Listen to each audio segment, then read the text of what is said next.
linked illegal marijuana growing operations in Southern California's Antelope Valley, raising serious security, crime, environmental concerns from local law enforcement.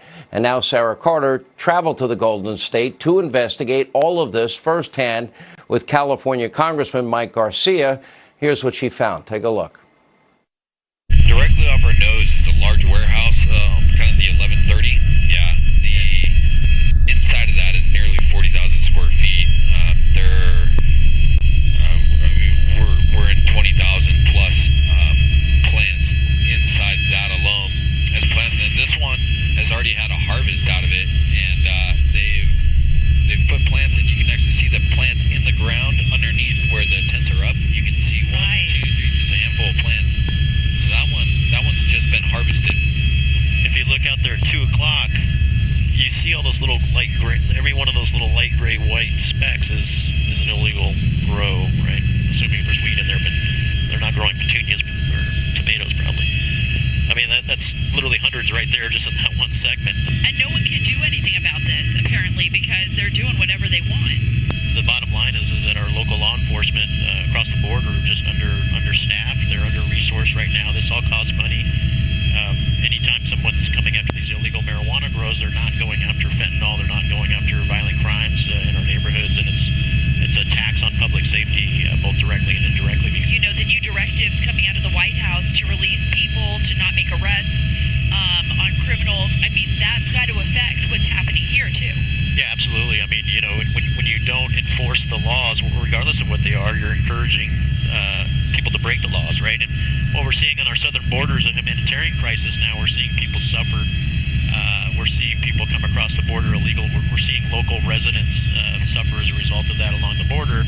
But now this is the border crisis basically in our backyard, some, 300-400 miles away from it. And it's affecting everyday Americans' lives right now. It's not good for Americans. It's not good for those who are here.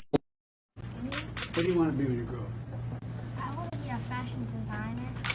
All right. Fashion designer. Pretty good. How about you? A barista. A barista, that's Or good. a chef. Or a chef. Whoa. Holy mackerel. What do you want to be? A music artist. When you grow up? A music artist. A music artist? Oh my darn. How about you?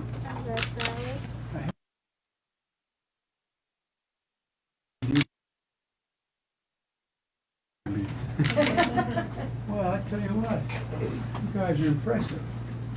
Really impressive. This is 9th grade, right? Oh, no. It seemed like 9th grade. On the left, you're allowed to lie and make crazy, ridiculous, totally insane, untrue statements, and you can get a free pass. California. My friends are leaving California. Actually, we're at my hangar. The guy across right over from me, he was packing up his hangar. I said, "Where are you going?" And he says, "I'm moving to Sedona, Arizona. I can't take it here anymore. I can't walk down the streets and see the homeless." I don't want to leave. Okay, either I stay and fight, or I get out of here. Now time that conservatives, people on the right, stop whining and start creating their alternative to Twitter, Facebook, Instagram, and all these other, big tech giants.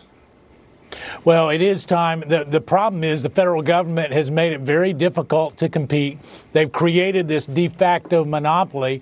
My comments yesterday about making sure that we break up big tech is hard for me philosophically, but what we've essentially allowed these platforms to become is they're no longer platforms, they're political operations. And when you see that, we've got to make sure that we not only hold them accountable, but that we allow the free market to compete. And it's much easier to compete with a Twitter and recreate something that would compete head-to-head with Twitter. Facebook, much more difficult.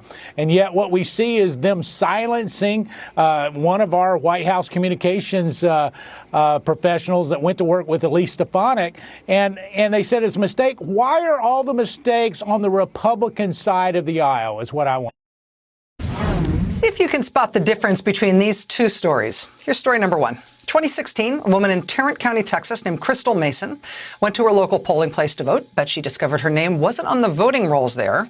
At the suggestion of a poll worker, Ms. Mason filled out a provisional ballot. She was told, basically, we're not sure what the problem is, but fill out a provisional ballot instead of a normal one. That way, if there is any real problem here, we won't count it. A few months later, Crystal Mason was arrested and charged with illegal voting.